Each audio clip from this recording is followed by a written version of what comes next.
will be the last you really hear from me. I'm going to turn over everything to Steve Guyman, former president of the SVJ, with Bloomberg, and yes, UPI.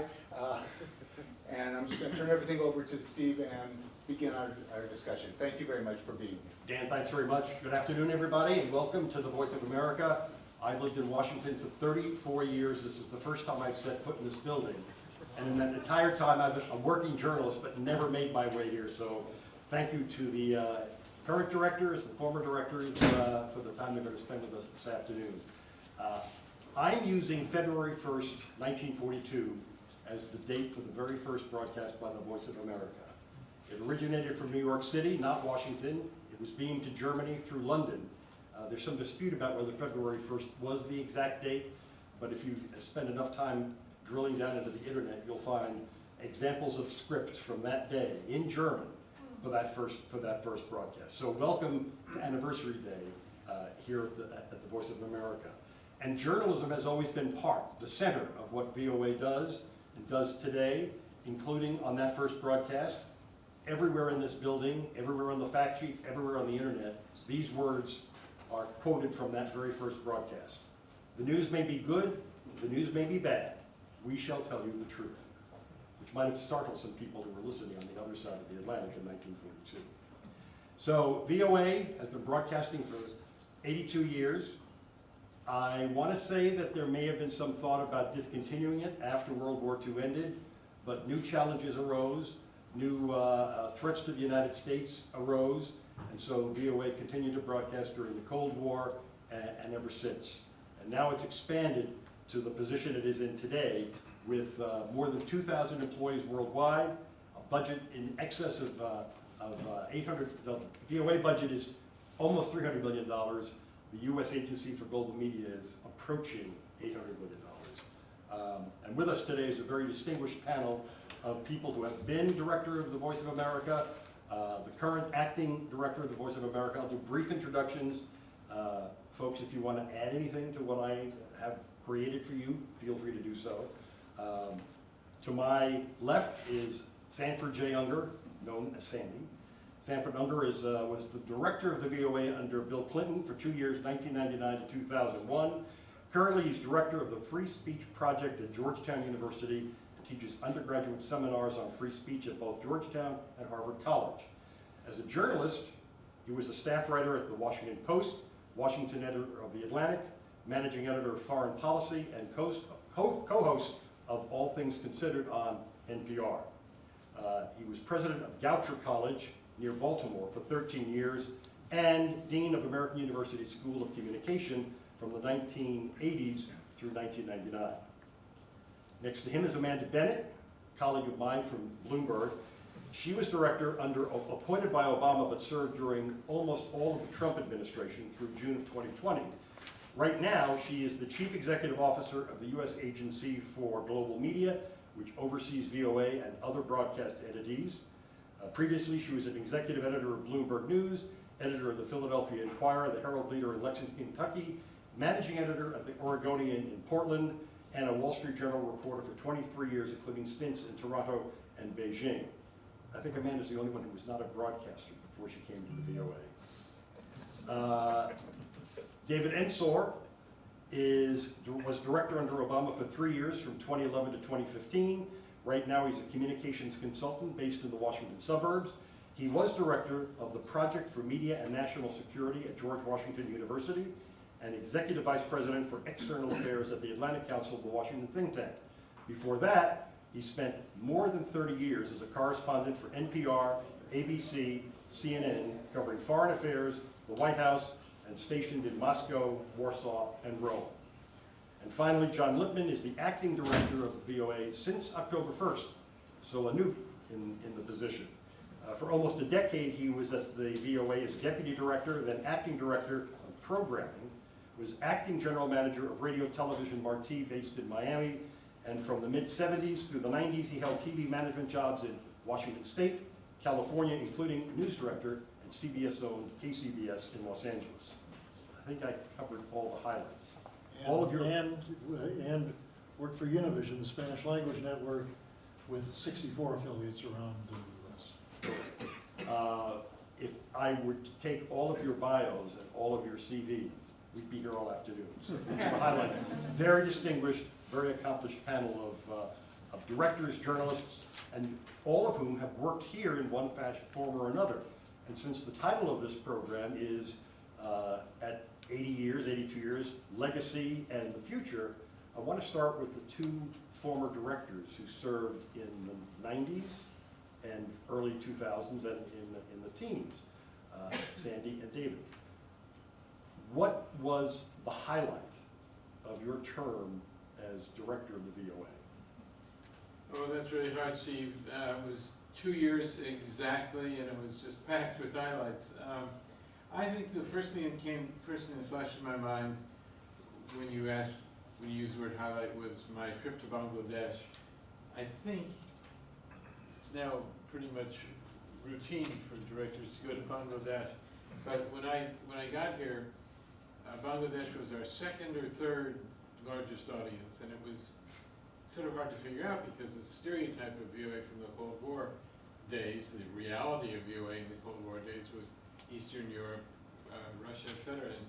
And so one of the things I learned instantly on getting here in 1999 was that VOA had more of an impact really in developing countries around the world than any other broadcaster except perhaps the BBC, and certainly more so than in the by then newly independent broadcast and journalism establishments in former countries of Central and Eastern, former communist countries of Central and Eastern Europe. So the then head of the Bangla service said no VOA director has ever gone to my country, and we deserve it because we provided with so many listeners. So I made a trip, I think it was about 10 days to Bangladesh. I've never quite experienced anything like it. I was like the prince coming from some place far away that people dreamed of knowing. And bed sheets stretched between trees at the entrance to villages, welcoming me. A month later, Bill Clinton was going to India, and so rumors spread that and he was going to make a stop in Bangladesh, I think maybe 3 or 4 hours. But the rumors spread that I was advancing his trip, which I'm sure he never knew that I went to Bangladesh and still doesn't, and needn't. But it was a great welcoming. Those little pins with the VOA microphone, I must have given away thousands, if not tens of thousands, during my time as director, and there are a lot of them out there in Bangladesh now that I brought with me. David, your highlight. Well, as a TV guy, I have to explain the visual before I do anything else. I'm not wearing this because of COVID. My wife's immune system is compromised, and that's why I'm wearing it. She would be threatened by anything at the moment. So, highlights? In my time, we had the first Russian invasion of Ukraine in 2014. We did the largest expansion of the Africa division that I think VOA has ever done. We had enormous success in Latin America, huge numbers, complete change in the model through the leadership of the ladies in the back there. There were a lot of things we did. I don't want to put too much sourness into the air, but however, most of the time I was director, I was defending this place. I was defending it. It was a to be or not to be moment. We were fighting for our lives. And I couldn't be as frank about that sometimes, about some of the issues I was dealing with, as I wanted to be to the workforce. But we were literally fighting for the continued existence of Voice of America. And look at us now. Meanwhile, the audience was just shooting upwards as we got onto social media, as we got into television and all the other media. Shortwave had been wonderful, but we needed to move, and we were moving. So it was a great period of growth in terms of audience and impact. It was a scary period politically, And then, of course, you had an even more scary period after that. So, I want to come back to those challenges that you had to face for all of you. But in terms of the highlights, and I'll get to John in a second, you must have had some highlights in the 4 years that you were head of the VOA. Well, I want to say that I went to Bangladesh, you're right, and they're still talking about your visit. I don't believe you. It was on. Can you believe that factual news and information for audiences around the world? I'm sorry, I don't deviate from that. I went to Bangladesh actually as a side thing, because I was going to the Rohingya camp where I basically, as VOA director, arrived. I mean, I don't mean to be flip, but they were still wet. You know, it was that soon. I've got was accompanied by Gary back there in the back, and you remember, we were there very soon after. The trauma was very real, and as a result of that, we launched a radio program that exists today in the Rohingya language, and so that was right adjacent to Bangladesh. So that was what we did there.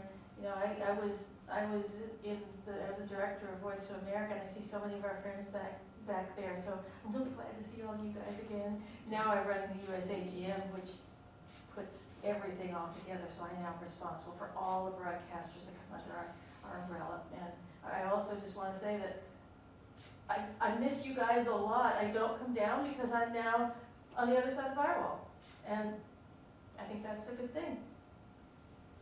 John, it's only been since October, but there has to be a highlight. Maybe it was October 1st. It's October 7th was the Hamas terrorist attack on Israel, and that has started our continuing response to it. That is, the highlight. Fortunately, I stand on the shoulders of all these guys, and am able to learn from the challenges they faced and the things they did when they were director, and try to deal with them in a way that is fair to the organization, fair to the audience, is mindful of the kind of housekeeping stuff we have to do, making sure that we're covering stories correctly and fairly, and then keeping an eye on big things, because our motto is free press matters, and we are so much the representative of that we are held to very high standards. I think American broadcasters would be envious of the audience that VOA has, the number of outlets it's broadcast on, and the number of ears that it reaches every week. You've all talked about some highlights. David sort of began with some of the challenges. From my reading about the history of VOA, because of the unique nature of it's a broadcaster with obligations to be fair and accurate and tell the truth, coming up against the government that provides the funding, which may have a different agenda. Ever since the very beginning, VOA has been under scrutiny, under challenge, under attack in some cases. For each of you, what was the most serious challenge that you faced during your directorship, and how did you work your way through it, and how did the organization, is the organization better because of the experience you went through as part of the legacy of what is VOA today? Why don't we start with David? By the time I became director, large parts of what used to be Voice of America were no longer in Voice of America. They were outside of it under the BBG. And there were all kinds of reasons for this, some of them understandable, some of them not so much. But it was very difficult to lead Voice of America because it was an incomplete entity. Plus, to be frank, there were the BBG staff structure was a problem. I understand why the BBG was created. It was a laudable attempt to create a sort of political firewall as well as the actual verbal legal firewall. And for those who don't know, BBG is the Broadcasting Board of of Governors, Governors. which I don't think it's called that. There is a No, but board. it's the same, it's Same structure. the same structure. It's called the U.S. Agency for Global Media now, but that's the same with BBG when I got there. But the new board doesn't have the same powers that the board I dealt with did. They were the 7 leaders, or 8 leaders, or whatever it was, of the of the federal agency. Literally, they were the leaders. So you had, and the problem was that presidents and senior senators from the opposite party would appoint people to the board, not always because they'd be the best people to be on the board, sometimes because they needed to be given something for some reason. So you ended up with a kind of a hodgepodge of folks on the board, some of them excellent, just superb, and others not so much. And there were people working from within the BBG institution against Voice of America because they didn't like the model. They liked the Radio Free model. I'm not knocking the Radio Free model at all. I think it's great. But we just had a lot of political problems, a lot of people walking around trying to figure out how to take bits of VOA away and reduce the budget and change the nature and maybe eliminate it even. There was actually an effort to do that while I was director. It didn't succeed happily, but the way to go after it was to, I felt, was to work with others to enlarge the problem, to fight with people on the Hill, like-minded people, to reorganize the place so that there would be a CEO of global media. And here she is. We won. And thank God for it. And thank God for who has a job now. No, I was waiting to see how you're going to end that sentence. Well, I mean, I really think we needed to enlarge the problem and put the authority in the hands of someone who knows about journalism. One person who knows a lot about journalism. That's so much better a situation than the one I faced while I was director. Well, what David, I understand exactly what David's referring to. I was relatively early on in the life of the Broadcasting Board of Governors, which had been formed at the time that USAA was about to be moved back into the State Department and VOA taken out of USAA. So this board was a very interesting group of people. As David said, some of them were quite qualified and also well-intentioned. And the word at the time was that, I'm very sorry about that.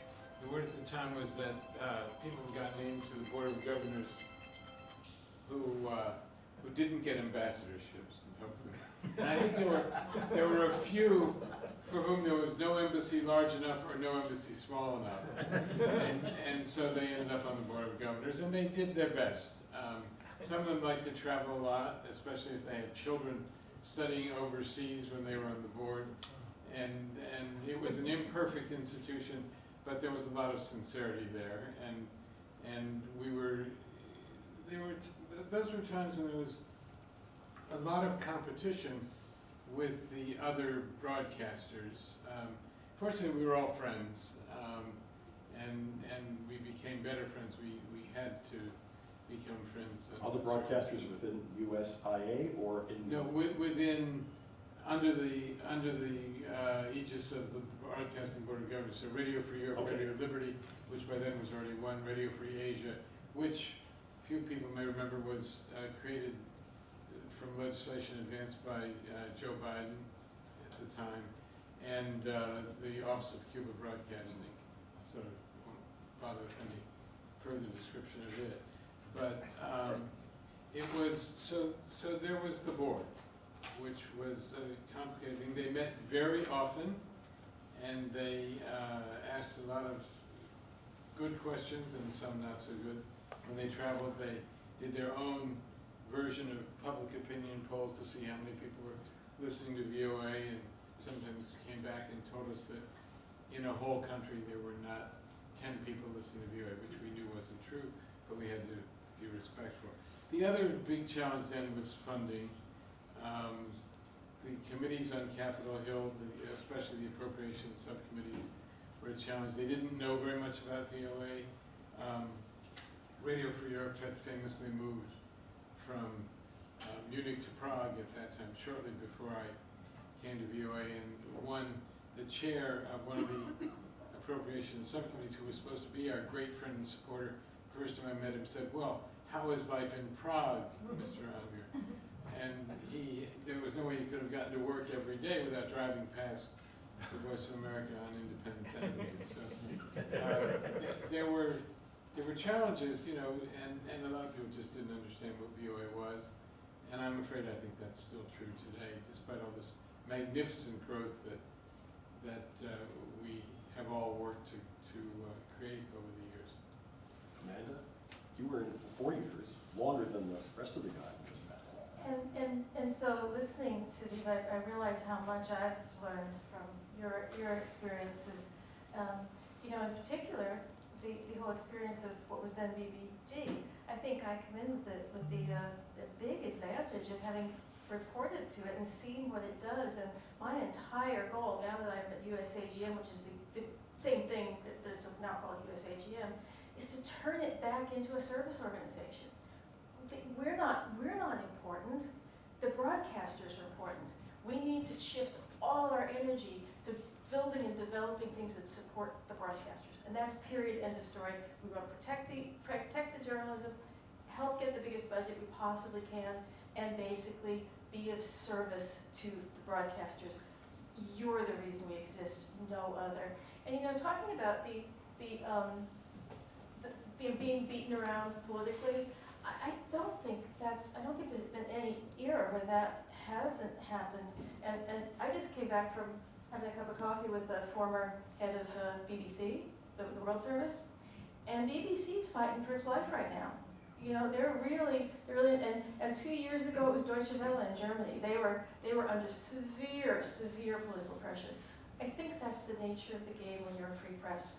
You know, I mean, I worked for many metropolitan papers, and I can tell you that a lot of people didn't love us there either, right? It's just what happens. We've learned how to do this, and you know, when you talk about the challenges, I think none of us have let a good crisis go to waste. No, I'm serious. The things that we're and I see where's Steve Herman. You know, we just happen to have seen you. You know, we would maintain to our friends and colleagues that we were independent, and they go, yeah, right, independent, right? We had a chance to demonstrate that. We had a chance at great personal cost to some people. And I can't say how much I appreciate the things that people did. And you know, we understand that the people we have reporting to us all around the world are facing tremendous personal costs to do what they do.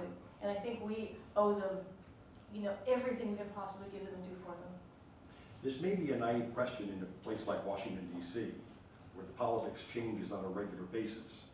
Is the VOA destined to become sort of a ping pong ball bounced around various other entities as winds change?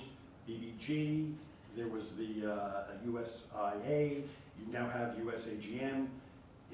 Is USAGM the final stop? Is this the structure that's likely to prevail? That's why I said it might be. It all ends here with me. Buck stops here. No. You know, I do think it's one of the things where it's kind of to try and solve the problem by solving the way it's kind of led. I think right now it's a perfectly acceptable structure. We just have to make it work. That's all. And so I think there's a much greater understanding. You're right that people don't know as much about it as they should, but I think there's a much greater understanding, even out there in the world right now, of who we are, what we do, and why we're important. I can't say it's universally acclaimed, but I think we've got it much better than you guys did, because I do think there's a very strong audience for the idea that we are the free press. We are. You know, now I'm speaking for all of the broadcast entities, Radio for Europe, Radio for Asia, all those things. We are the free press for about 3/4 of the world. I mean, think about that for a second. And the other thing is, when I'm trying to make sure that we all understand the power we have as all the entities, I come from VOA with a great, enormous love and respect and awe for the power of VOA. But if you take a map and overlay all our different broadcasters on top of that, you know, I think I can make a pretty credible case. People will push back on it, but I think it's a very credible case that we are now the largest free media broadcaster in the world, right? I'm exempting Xinhua and RT, but apart from that, I think we are now the largest in the world, and I think that's important. We have power put together, and you know, you're talking about the competition there was among the different entities. That was true when we were there too. There's more bad guys out there than good guys. We should start working together more, because that's what we need to do. Also, it's become even more important that there are countries like the United States that are willing to support independent news broadcasting globally, when the media is in such dire straits in so many parts of the world, frankly, including this country. And I hope that, given the challenges, economic, political, and otherwise, mostly economic, that newspapers in America face, and some of the issues we have here, that underscores to Americans, voters, and their representatives, how much this is worth, how much it means, what difference it makes. It's incredibly valuable.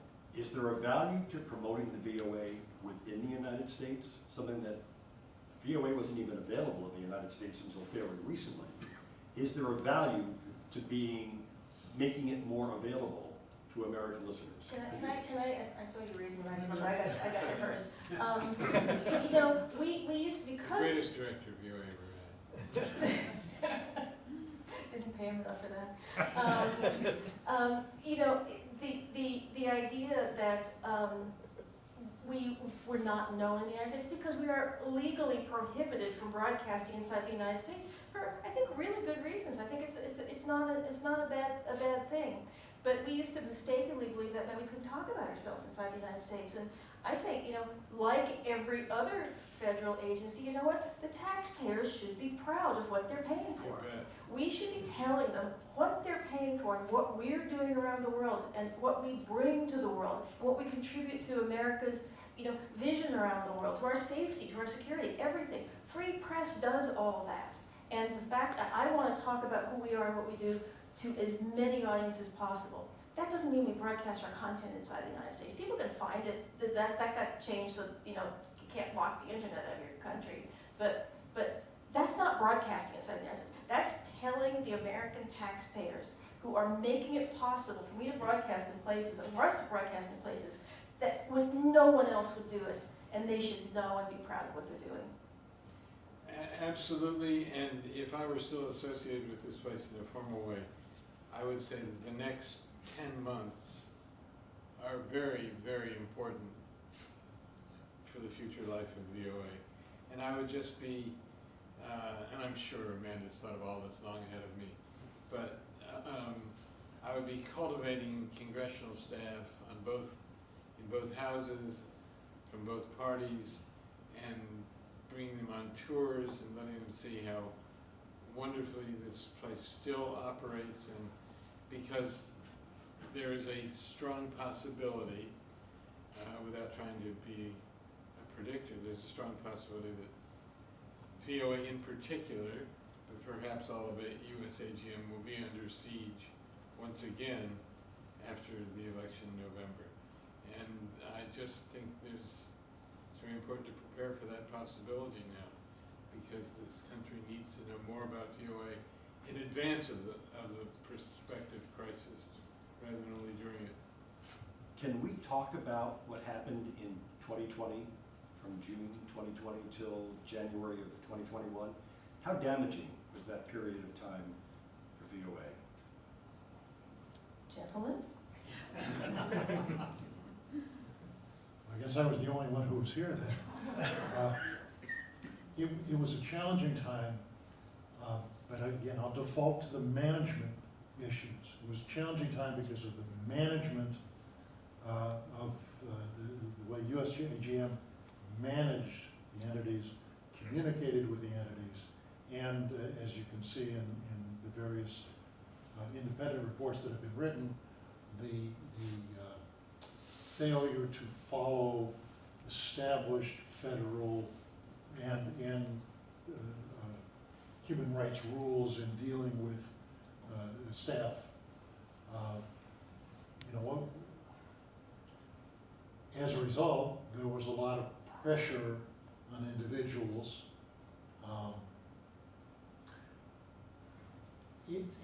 It's tough to, you know, it's tough to say that it was all unwarranted, because you know, every day we've got 1,200 people writing stories, and it goes through 2 edits, but there's lots of stuff can get out through error, mostly through error.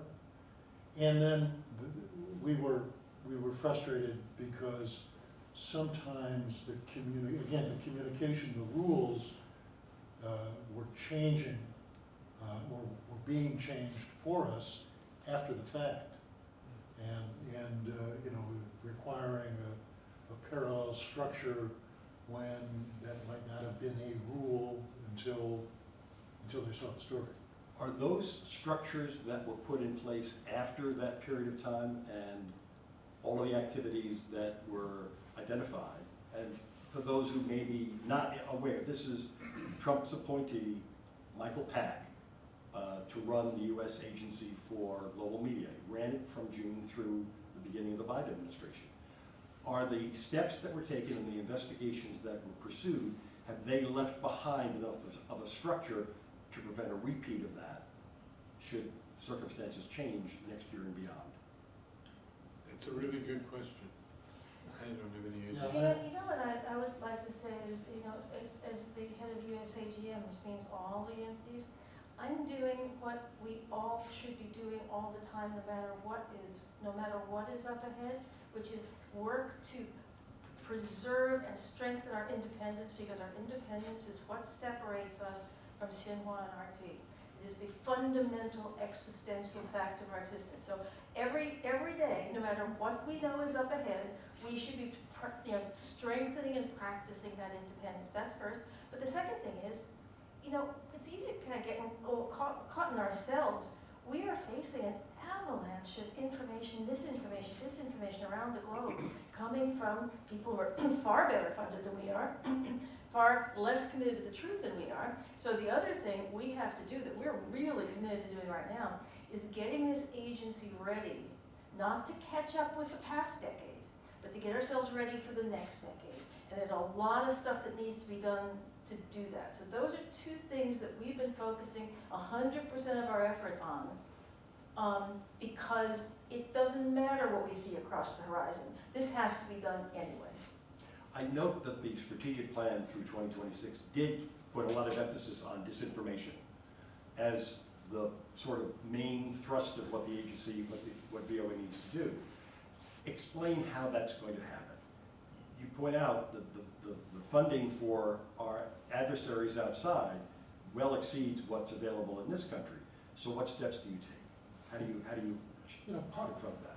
Part of there is right now no secret sauce to undo disinformation.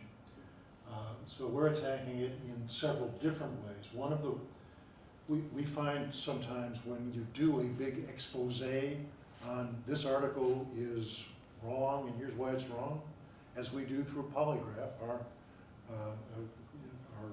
disinformation fighting arm, you sometimes then drive traffic to the disinformation site, giving it more publicity than it wants. We found it very effective to quickly say, hey, there's an article and this, in fact, it's not true, without doing 15 inches on it. That's another way.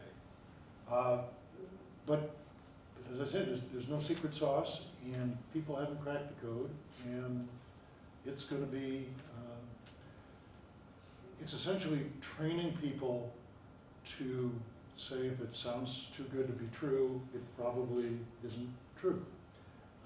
And that's very tough because a lot of the people who are consumers of news want to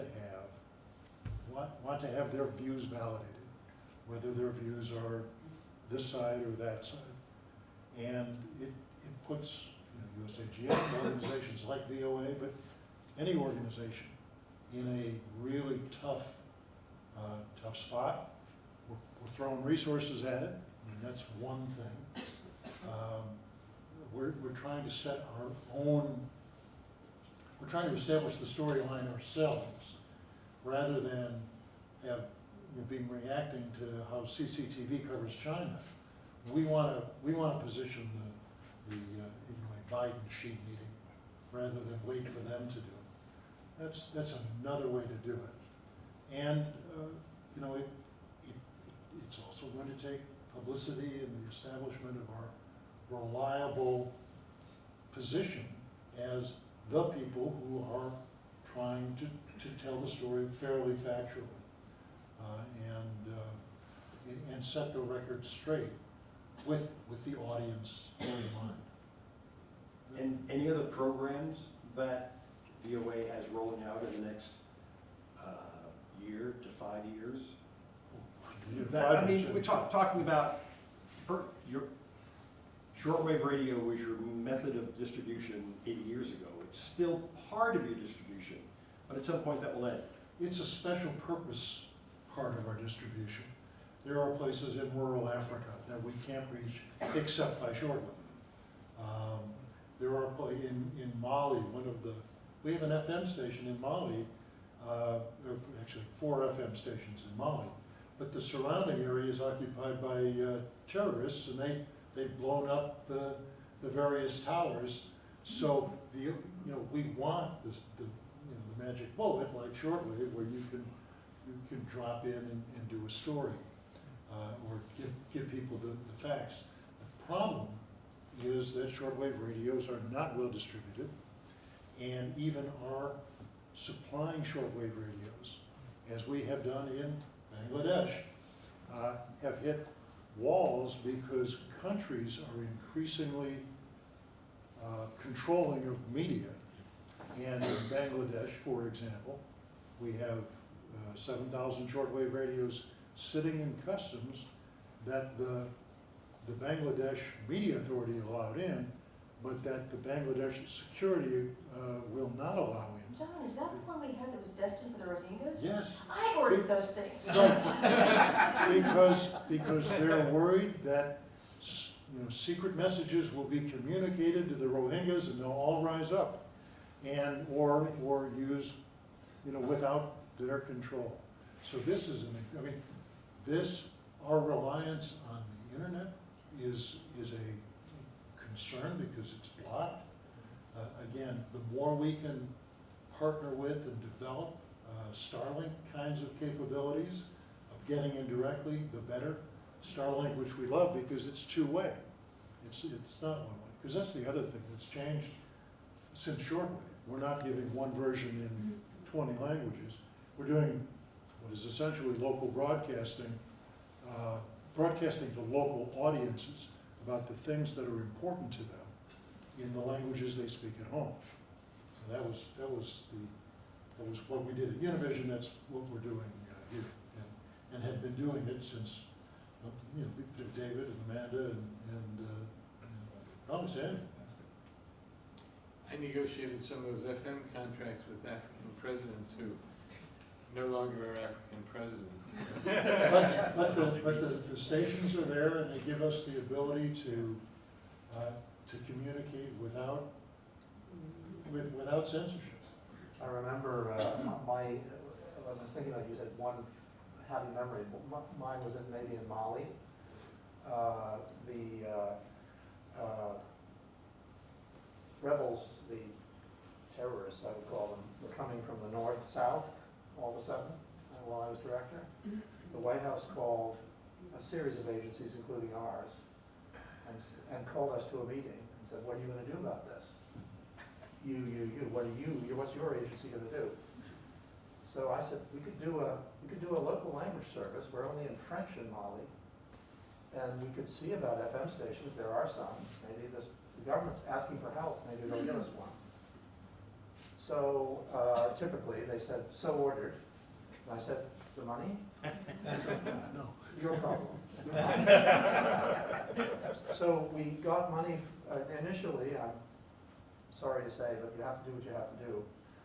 We went and got some money from AFRICOM to just $200,000 to get a service started. 2 or 3 people spoke the language of southern Mali. We got the thing up. The government gave us an FM station, and one of my favorite moments as director was driving through the streets of the capital city in the evening with the windows open on an African evening, hot weather, still hot till it's dark. Every single window was open, and you could hear Voice of America playing in every house in the entire city.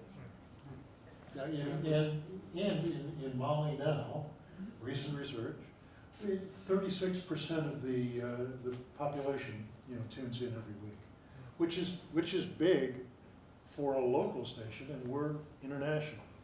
And they've kicked the French out, we're still there, and the Russians are there, and the terrorists are there. So I should thank you. Well, you would have done it if you'd been there.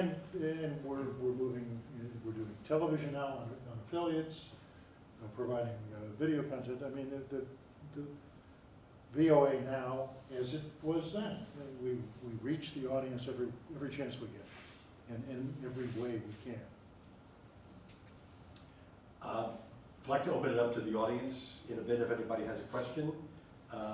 Just for the roundup here, is there some event, some decision, some person in your mind, going back over the 80 years of the agency of Voice of America, who has been a significant turning point for where we are today?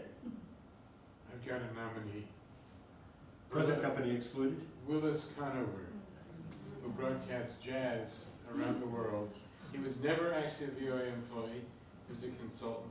When I came here, there were bookshelves all over the building with reel-to-reel tapes of Willis's broadcasts. Nobody had figured out what to do with them yet, and they were deteriorating and falling on the ground, getting stepped on. But there was a period of time, long before I was here, when Willis Conover was, generally speaking, the second best known American in the world, after whoever was president at the time. And it's no accident that when, in Eastern Europe, when the revolt began to develop among the communist-ruled countries, that in Czechoslovakia, then Czechoslovakia, the first dissident organization was the jazz section of the Musicians Union, because they had been listening to Willis Conover for years. The unpredictability of jazz, the disorder of jazz, the freedom of jazz made a very important point. How long was he on the air? Was it 40 plus years? Oh, a long time. I don't know exactly. I don't I'm know, sure there's we someone got in a the room who studio. knows. It Yeah. was a long At time. least 40 years. I met Willis Conover in a totally other context when I was at American University, and he was amazing. I mean, he was just deadpan, but he had known all of these incredible jazz stars. He would interview them, and these interviews would go out across the world. And I think it developed as much admiration for the United States in difficult moments as any other phenomenon. Any other nominees for a significant turning point for the organization? That's a Well, second. other than Amanda, because I work for her. Yeah, But Willis also she's Conover, very- Amanda, right, yeah. I'll go with that. No, that's right. I mean, and Gerald Ford, who signed the enabling legislation that has given VOA at least a stated statutory purpose and North Star. And a firewall. And for I wonder if any of Willis Conover's broadcasts are still retrievable, could be put out as. yeah, the Willis Conover's state owns the rights. They deeded them to, I think, North Texas State University. That's where his archive is, and you can hear some Willis Conover on the. That would be a Google. good thing to distribute this year around this country. Yeah, and we have attempted. There's also Edward Armaro. Edward Armaro, the first director of USIA, wasn't he? Of USIA. Not a bad person to have as your kind of father. It's such a continuum and in a good way. We can look back on 82 years today, history, and say that really worked and that didn't. And, people have, I know directors have, we've had more than 40 directors and interim people.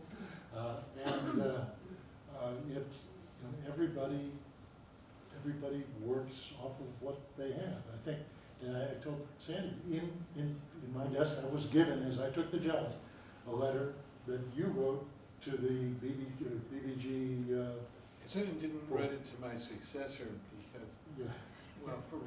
Myrna Whitworth was my immediate interim director, but she was succeeded by somebody who was reinstituted as director during the dark months of 2020. But, so I don't know who I. Anyway, we learn from one another. David was telling me about his project at Harvard that I'm going to look at, about his time as director. Question? I do. I'm extremely humbled by the level of experience and expertise up here. I thank you for that institutional knowledge, and I hope that it's being channeled to help preserve the VOA. I also wanted to comment about shortwave, because I believe, and I stand to be corrected, but I believe we could receive that shortwave signal in the U.S. And I listen that way on my shortwave radio. So I think shortwave is important, and I think it should be continued. To go to that point about, well, how do you reach the American taxpayer? Shortwave radios, that's a problem. Hey, we're trying to keep AM on in the car manufacturers. So I understand the problem. And then lastly, and I'll let someone else get at this, I was a little, I guess, disturbed when I heard that VOA may be leaving this facility. And I don't quite understand that. It's a wonderful building facility. And I just, if it's possible to speak a little bit about that, I would like to know. And is that something that the board wants to do, or is it being political? Thank you. Yeah, there's a couple of things, yes. I mean, leaving this beautiful historic building is going to take a lot out of us, because I feel so proud every time I walk in here. I feel the history going all the way back. Unfortunately, GSA gave us an exit date. They're taking this building over to renovate. So we had to leave at some point. I think our due date was like 2 years from now, but well, maybe 28. 28, okay. In the meantime, never let a crisis go to waste. A terrible, real estate situation in downtown Washington presented us with an amazing opportunity. This building is beautiful, but if you notice, 2 of the elevator blanks stopped working. The electricity regularly stops working. Water comes in through our windows. I sent a picture up to Secretary Blinken of like this tarp funneling water from the floor down to a barrel. I said, really proud of VOA. Hope you are too.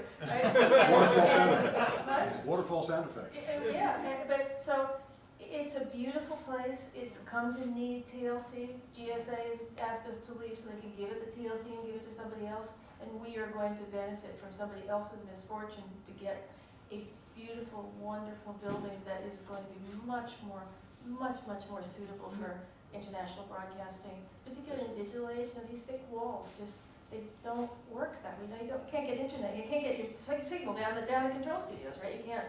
So it's gonna be great. We'll really miss the history, but I think also we're going to really benefit from the move. Yeah, and with regard to shortwave, if the radios were out there, we do it, but we have to be stewards of the taxpayer, and so we have cut back to where shortwave is unique. We need it. Is North Korea still one of those places? Yes. Yeah, let's set aside for a moment that this information coming from outside, from Xinhua and RT, and talk about the large number of people within government at all levels in this country attempting to rewrite history on a daily basis. And that would seem to be for VOA not only a problem of credibility on the outgoing end, but a problem of financing on the incoming end. And how do you deal with that? One of the things we're trying to do is to be the news organization with a long memory. Most news organizations, it's, what's today and that was yesterday. In political coverage, the U.S. has a history of disinformation and ugly behavior in contentious campaigns, stretching back to 1800. And we've gotten through it. And what we're going to try and do is give that context to our audience. It's not going to be the U.S. audience, but at least others will know about it so they'll know what we're doing. If we don't do that, they're gonna put us in the same box as their own campaigns where, you know, the one candidate arrests the opposition party and then they go on. We're trying to give a lot of airtime to a lot of voices.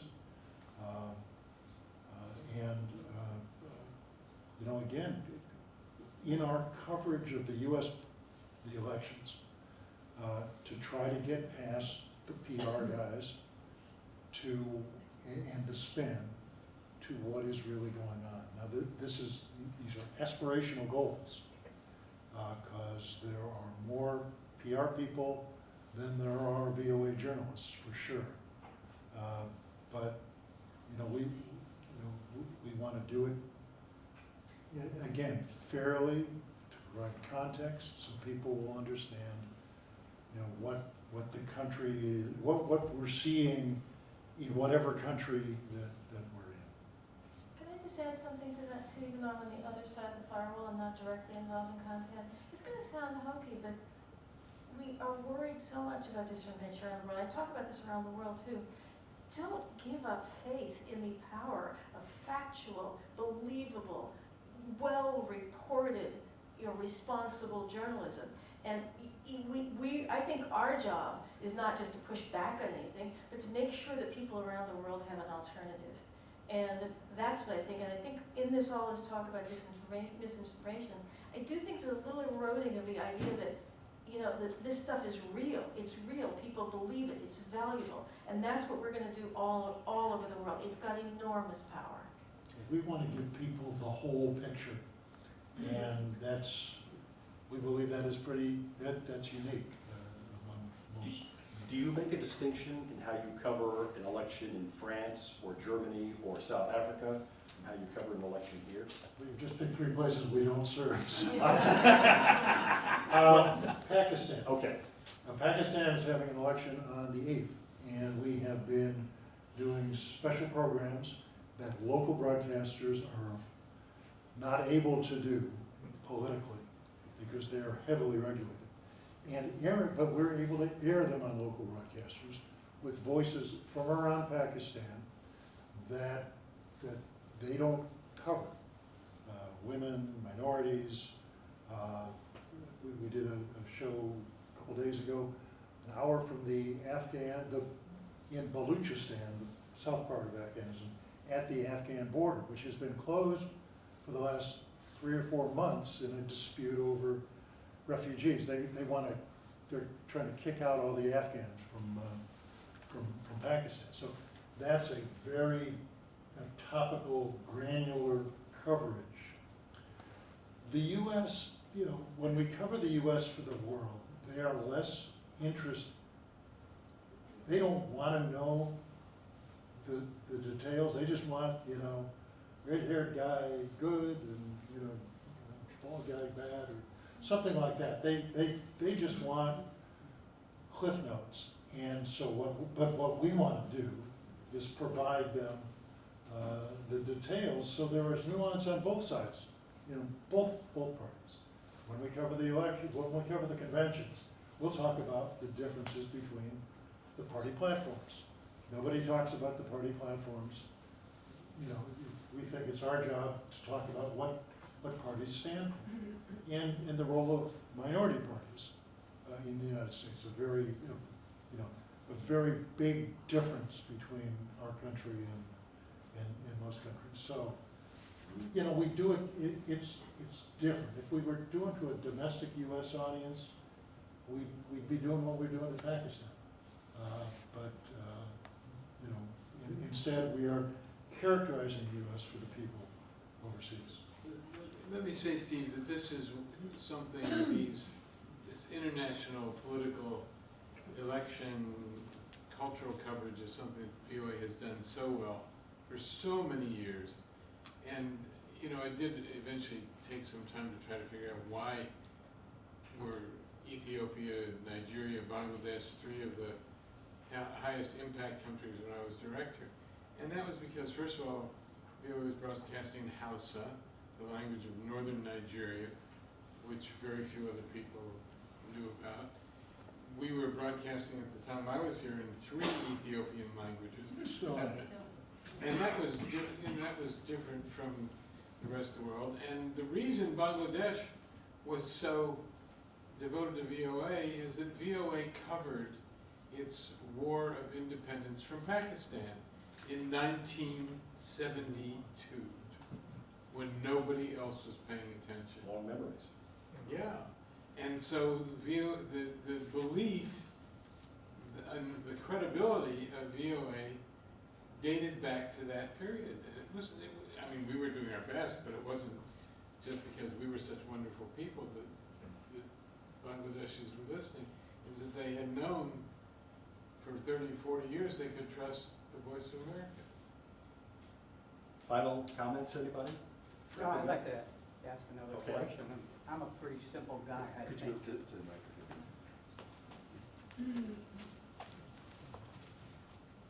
Well, you know, we're a government of the people, by the people, for the people.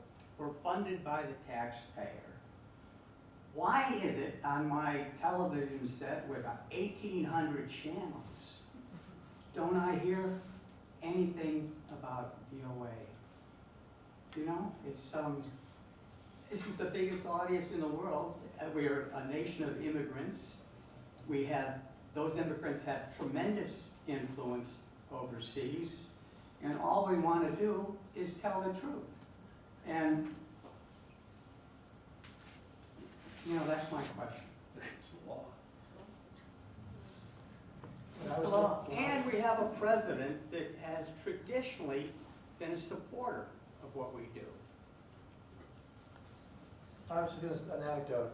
I don't really, down the middle, the answer is it's not legal. But as we know, the internet has made a fool of the law, and now anybody can get access to our material Right. if they really Right. want to. But just a quick anecdote.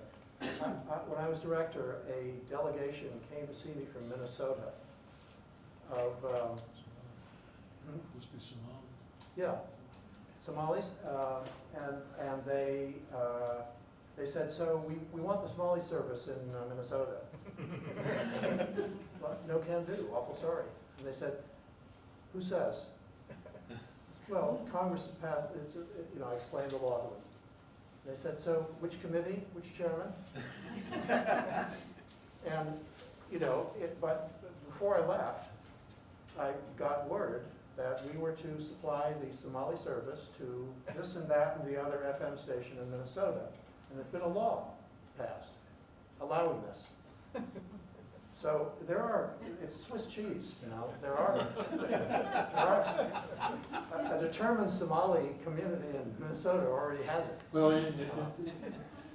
Not although supposed to, but they do. it's fickle, yeah. There was the new, the new act, and so we're not, I was no longer there. no, we're not there. But again, what we do though, is I think the first show I took you to when you started at VOA, we had a live show from Minneapolis and Mogadishu on television. And we had an audience in Minneapolis and an audience in Mogadishu, and they had the president of Somalia, and they were doing something unheard of there, which was asking questions, real people asking questions to their president. And I'd like to give a shout out to the guy that was in Mogadishu running Yeah, from Gary the other was in side. Mogadishu. Gary in the back, look at his face. Right, that was amazing, I remember that, that was amazing. Is internet streaming the answer to the local, or is there, address that a little bit. I think it just, it's too easily blocked. China blocks it one way. I mean in the US. Oh, yeah, you can see it on the internet. I listened to the new news today. And you can, the voanews.com website, which we're trying to improve, patience, is in English, but then the real money is in all the other languages. And that's where the audience is. And so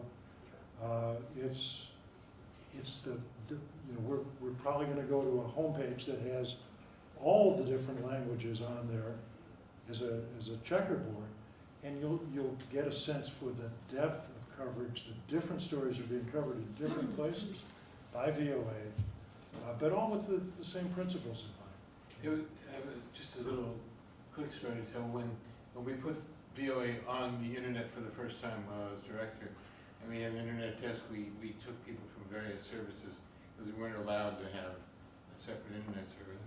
And we missed by this much being required to call it voa.gov, but insisted on calling it voa.com if it was going to be regarded and respected as it should be as an independent voice. Great. And with that, I think we've come to the end of our discussion here this afternoon. Thanks to everybody, thanks to John and Amanda.